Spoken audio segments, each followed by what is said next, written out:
Наполеон Хилл бир жылда кантип байыса болот? Урматтуу угарманым, лайк басып, каналга катталууну унутпаңыздар. Ийгиликке жетүүнүн 41 кадамы. Ийгилик иреттүүлүктү жана тактыкты талап кылат.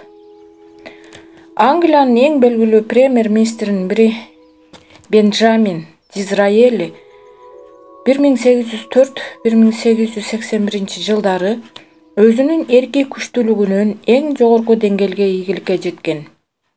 Өзүнүн ишин ал жазуучулуктан баштаган.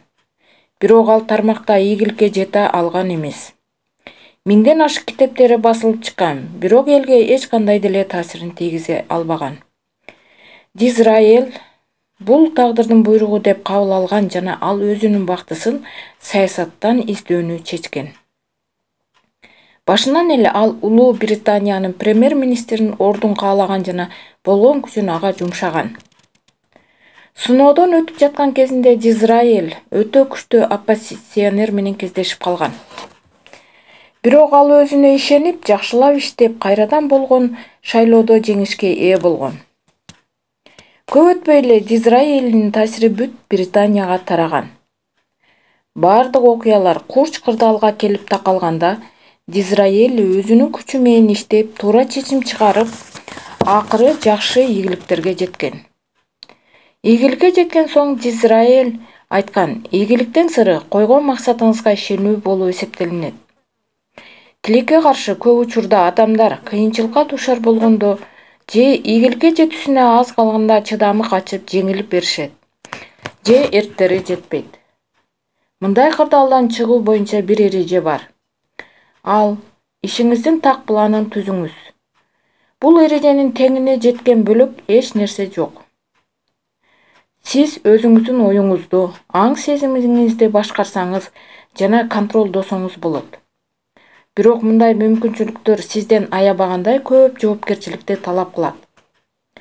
Так гана ушул сапатыңыз сиздин бул жашоодогу ордуңузду аныктайт. Эгерде сиз мындай мүмкүнчүлүгүңүздү өөрчүтпөй, деги эле көңүлүңүздү да койбосоңуз, жумушуңузга, анда жашоо бирде болбосо да, бирде сиз үчүн каалаган чечим чыгарып коет. Анын кандай чечим экенин деги эч ким билбейт. Деги эле андан алыс болуп өзүңүз өз жашооңузду башкарыңыз. Эгерде сиз туура чечим чыгарып, аны туура багытты көздөй жумшай алсаңыз, анда сиз каалаган максатыңызга жетишиңиз мүмкүн. Ал эми оюңузду башкара албасаңар, анда тоскоолдуктардан да качып кутула албайсыңар. Эркиңизди башкарууга тырышыңыз. Аны башкарган соң сиз өз жашооңузду да башкара аласыз. Аң-сезимиңиз сизге көз карандысыз болот. Сиз каалооңузду аткарат. Оюңузга сизден башка эч ким таасир тийгизе албайт. Бул мүмкүнчүлүктөргө толук ээ болуп колдонуңуз. Ийгиликке жетүүнүн 42 кадамы. Балдарыңыздын келечегине бут тоспоңуз. Азыркы убакта жаш өспүрүмдөрдүн кылыгын жана проблемаларын көп айтышат.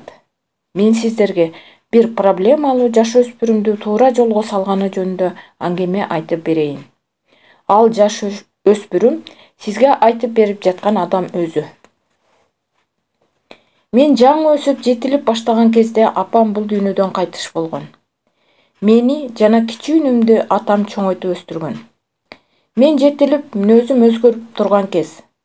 Атама мени тарбиялоо өтө эле оор болгон.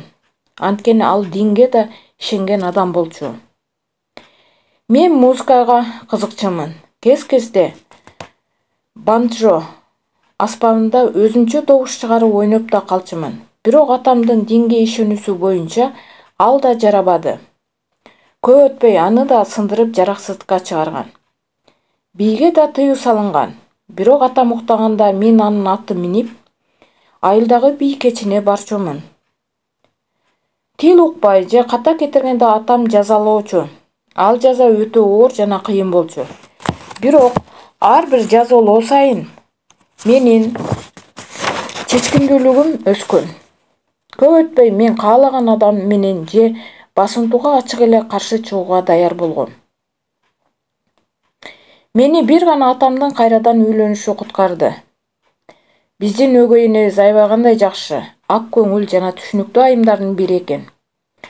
Ал мага жаңы банджо сатып берди.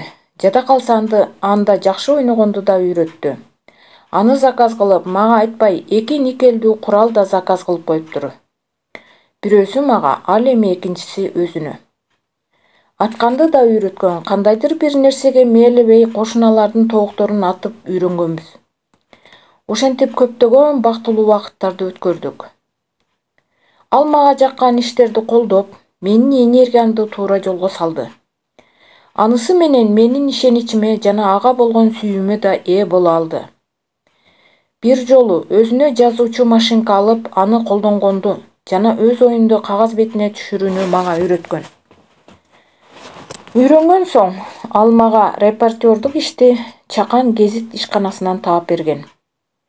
Эми мен кайрылып артта калган жашоомду карап так айта алам. Ал менин эң бактылуу кездерим экенин. Мен азыр да ал өзгөчө айымга ыраазычылыгымды билдиргим келет. Жаш өспүрүмдөр менен болгон кандайдыр бир кыйынчылыктарды сүйлөшүүнү укканда, мен жаштарды колдоп турам. Анткени андай учурларды мен башыман өткөргөнмүн. Жаш өспүрүмдөрдүн кылыгынын бардыгы эле туура эмес боло бербейт. Ал кезде алардын күчү жана энергиясы ашып ташып жаткан кези. Аларды жакшылап түшүндүрүп, туура жолго салуу ата-эненин милдети. Азыркы кездеги жакшы жашоого ээ болгон адамдардын бардыгы өз убагында ал энергиясын туура колдонуп, туура жолго салгандар. Эгерде сиздин балаңыз тың жана өтө эле энергиялуу болсо, ага бир гана кубануу керек. Ал күчтүү мүнөзүн жоготуп же өчүрүп албаш үчүн туура багытка койгонго жардам бериңиз. Ал бардыгына өз алдынча түшүнүүгө умтулганын колдоп турганды унутпаңыз. Өзү туура эмес чечим чыгарып кетирген катасынан үйрөнгөнү үйрөтүңүз. Көп эле айыптап же урушкандын ордуна аны мактап туруу өтө зарыл. Анткени адам баласынын аң сезиминде бирөөгө жаккан нерсени адам жасаганды аябагандай жакшы көрөт. Ийгиликке жетүүнүн 43-чү кадамы. Өкүнүү жакшылыкка алып келиши да мүмкүн. Өкүнүү жана кайгыруу ар бир адамдын башына келип түшөт. Андан эч качан качып кутулуу мүмкүн эмес. Аны туура түшүнүңүз, сиздин эрте сакайып кетишиңизге алып келет. Баштан өткөн өкүнүүлөр адамдын жан дүйнөсүн бекемдетүүгө, кээде ал жаман адаттардан жана жаман ойлордон да кутулууга жардам берет. Алар биздин аң сезимибизди дагы баш ийүүгө үйрөтөт. Өкүнүү биздин жан дүйнөбүзгө жана аң сезимибизге кандайдыр бир дары болуп да берет. Анткени ошол учурда биздин ичибизде көп жылдан бери катылып жаткан кандайдыр бир сырларыбыз да ачылып чыгышы мүмкүн. Темир да бирде ысыкта, бирде катуу суукта туруп бардыгына чыдамдуу болот. Ошондой эле адам баласы бул жашоодо бирде өкүнүчтө, кайгы капада, бирде сүйүнүч, кубанычта жашап келет. Ал кайгы капалар биздин мүнөзүбүздү бекемдетип, деги эле бул жашоодо өйдө төмөн боло турган кырдаалдарга даярдайт. Эгерде бир гана сүйүнүч менен кубаныч боло берсе, адам анын паркын деле баалабай калат. Ал эми өкүнүчтөн, кайгыдан кийин алардын көзү ачылгандай барктап, анын маанисин билип этияттык менен колдонушат. Негизи эле өкүнүчтөн кийин адам баласынын көзү ачылгандай жашоого көз карашын өзгөртө баштайт. Адам жакын адамын жоготкондон кийин кылган кылыгын таразалай баштайт. Жанындагы бөлөк адамдарга күчүн эч аябай жардамын көрсөтө баштайт. Искусстводогу эң атактуу чыгармалар жана илимдеги ийгиликтүү жетишкендиктер көптөгөн адамдардын өкүнүчтөн кийин жеткен ийгиликтери. Кээ бир адамдарга өкүнүү өз деңгээлин көтөрүүгө жардам берет. Биз билгендей эле Британияда болуп өткөн 2-дүйнөлүк согушта жана Америкада болгон улуттук кырсыктарда кайгы капа, өкүнүчтөр адамдарды бириктирген, бири-бирине кайрымдуу да болушкан. Баштан өткөргөн өкүнүүлөр бизди чыңдап жана ишенимибизди бекемдейт. Кээде өзүбүзгө боорубуз ооруганынан кутулуш керек. Ошол замат бөлөк адамды элестетиңиз. Мүмкүн ал адам сизден да жаман кырдаалда болуп турат. Сиз болбогон нерсе үчүн өз ден соолугуңузду начарлатып жатасыз. Ал адамга жардам берип жатып өзүңүз деле түшүнөсүз, сиздики кичинекей эле тоскоолдук экенин. Жардам берип жатканда өзүңүздүн ичиңиз да жылыйт. Бул жашоодо баардыгы убактылуу, жада калса адам да убактылуу. Ошол себептен жараткандан бир берилген жашообузду биз так жана татыктуу өткөрүшүбүз керек. Ийгиликке жетүүнүн 44-кадамы. Күзгүнү караңыз. Бир күнү менин жардамчым мага келип, сизди тез арада бир тилемчи үйсүз адам сурап жатат деп айтты. Ага убактымды кетирбей, чайына жана нанына бир аз акча берип коеюн деген ой кирген. Бирок бир нерсе мени токтоткондой болду. Мен аны өз бөлмөмө чакырдым. Мен анын кебетесине ушунчалык таң калдым. Бети кычы баскан. Кийимдери айрык, арыктаганынан шалбыра өтө эле оор абалда жашаганы билинип турат. Ал өз сөзүн мындан баштаган. Сиз мени мынтип караганыңызга мен эч таң калбайм. Мен сизге бир тилим нан сураганы келген жокмун. Андан да көбүрөөк, мени куткарыңыз. Менин жашоом 1 жыл мурда башталды. Аялым менен ажырашкам. Ишимди толугу менен жоготтум. Эми акыр менде калган ден соолугумду да жоготуп жатам. Мен сизге кайрылганымдын себеби сизди мага бир милиция кызматкери сунуштаган. Мен көпүрөдө туруп, дарыяга секирип жашоомду кыйгым келген. Ошол учурда ал кызматкер келип мени токтотуп, бул кылыгың үчүн же түрмөдө олтурасың, же мен айткан адамга кайрыласың деп мага 2 тандоо койгон. Албетте мен экинчисин тандап сизге келип олтурам. Ал кызматкер так ишениш үчүн сыртта мени күтүп турат. Ал адамдын сүйлөгөнү жана мүнөзү билимдүү экенин көрсөтүп турган. Маегибиз уланган соң мен билдим, ал Чикагодогу эң белгилүү ресторандын башчысы болгон экен. Ошол замат менин эсиме түштү.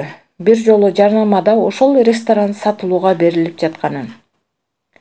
Ал бир нече күндөн бери тамак жей элеги көрүнүп турду.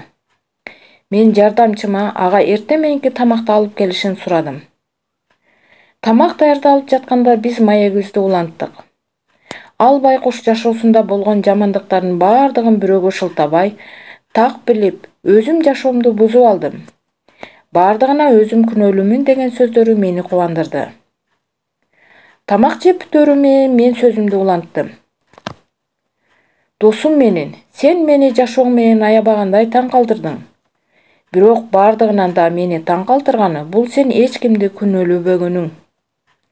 Андан сырткары мени дагы таң калтырган сиз ажырашкан жубайыңызды күнөөлөп, ал жөнүндө бир да жаман сөз айтпаганыңыз. Биздин маегибиз уланган сайын ал жандангансыды. Бир маалда мен ага койгон планымды айта турганда убакыт келди. Бирок аны ушунчалык жакшы түшүндүрүш керек болду, ал туура түшүнүш үчүн. Мен мындай деп баштадым.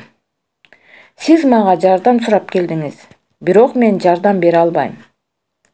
Сизге бөлөк адам жардам бере алат. Ал адам ушул эле жерде жүрөт.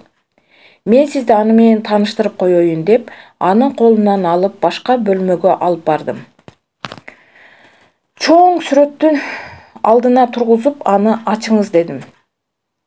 Аны ачкан соң өзүнүн толук боюн көрсөткөн күзгүдөн өзүн көрө алды. Аны көрсөтүп мен мындай деп ага айттым. Сизге жардам бере ала турган жалгыз адам алдыңызда турат. Качан гана сиз аны толук түшүнүп, аны уга алсаңыз, ошондо гана кайрадан бутка тура аласыз. Ал күзгүгө жакын басып келип, өзүн тике бир топ карап турду. Мага кайрылып, мен түшүндүм эмне деп жатканыңызды. Рахмат сизге.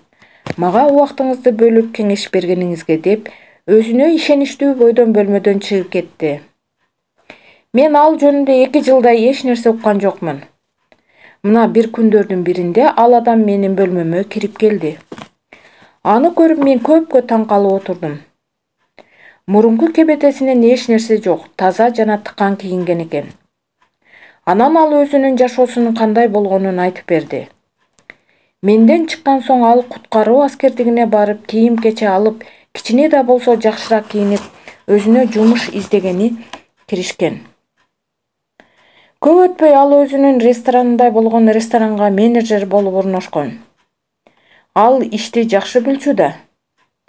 Бир жолу иш күнү ал өзүнүн мурунку бир жолдошуна кездешип калат. Ал мунун жашоосунда эмне болгонун бардыгын билет экен. Ошондо ал жолдошу бул ресторанды сатып алууга керектелген акча сунуш кылган. Азыркы убакта ал адам ресторандын башчысы жана Чикагодогу эң көрүнүктүү адамдардын бири. Болгон кырдаалдын эң негизги сабагы болуп, бул жашоодо бир гана өзүнө ишенүү болуп эсептелет. Ийгиликке жетүүнүн 45-кадамы. Сиздин энергияңыздын булагы. Атактуу адамдардын арасынан мага таасирдүү болуп Томас Эдисон эсептелет. Анткени ал эч билими жок эле илимде аябагандай чоң ийгиликтерге жетишкен. Эдисонду жош адам болчу деп айтууга болбойт. Ал эч качан эч нерсеге жана эч кимге өкүнгөн эмес. Ал иштеп чыккан ийгиликтүү иштерди бир гана өзү ойлоп тапкан эмес.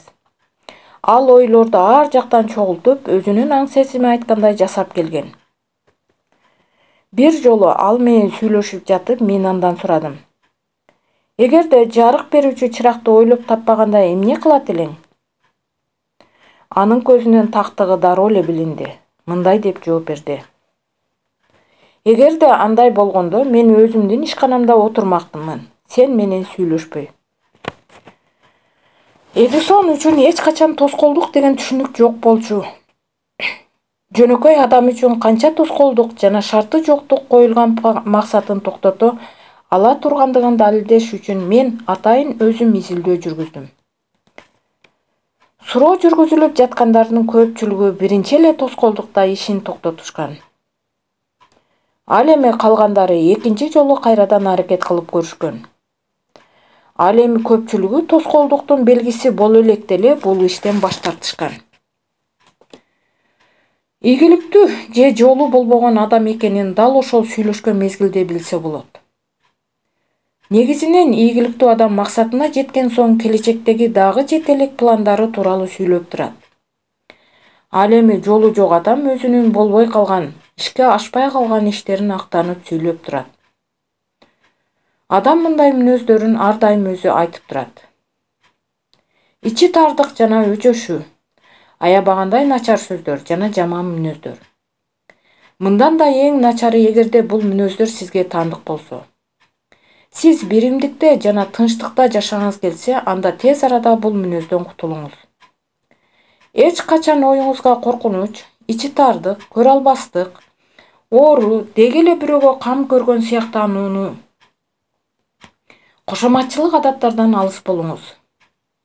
Эгерде ал сезимдерге оюңузду алдырсаңар, анда жан дүйнөңүздө эч качан тынчтык болбойт. Качан сизге кандайдыр бирөө туура эмес мамиле кылса, сизде эки жол бар. Алар: биринчиси, ал адамга теңелип, анын деңгээлине түшүп мамиле жасоо. Экинчиси кечирүү. Эгерде сиз экинчисинде болуп кечире алсаңыз, өзүңүз да тынчтыкта болосуз. Сиздин аң сезимиңиздин эшиги ачыланууга ар дайым жабык болсун. Эсиңизде болсун, сизди жана сиздин сезимиңизди эч качан эч ким ачуулантып капа кыла албайт. Эгерде өзүңүз андайга жол бербесеңиз. Өзүңүздүн жан дүйнөңүздүн тынчтыгын толугу менен көзөмөлдөй аласыз. Ар дайым жаман адаттарга эшигиңиз жабык болуш керек. Ошондо байкайсыз максатка жетүүнүн жеңилдигин. Сиздин аң сезимиңиз бир гана сизге тиешелүү жана таандык. Жалгыз сиз гана болуп жаткан кырдаалга каалагандай мамиле жасай аласыз. Эгерде оюңузду өз колуңузга ала алсаңыз, анда жашооңузда тынчтык жана ийгиликтүү иштер болот.